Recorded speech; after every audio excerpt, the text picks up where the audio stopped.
Ya, Dik. Dekat Bangsa ni ada nasi kandar yang murah-murah tak kak? Saya dah hujung bulan ni, saya tak ada duit dah kak.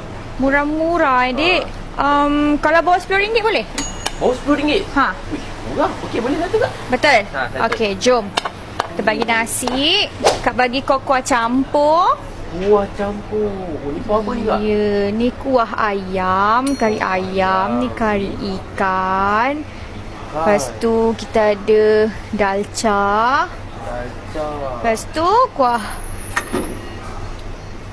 Lepas tu kita ada kuah kicap. Okey. Lepas tu akak bagi kau ayam goreng.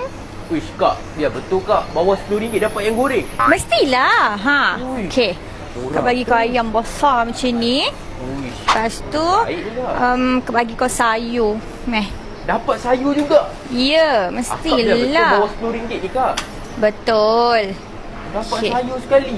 Ya, dapat sayur. Wish. Lepas tu akak bagi kau bawang goreng.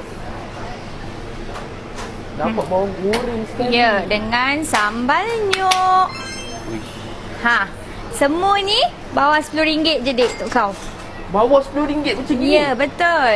Dapat ayam, dapat sayur, bawang Buah goreng. campur. Ha, Kuah sambal campur. nyok. Wish.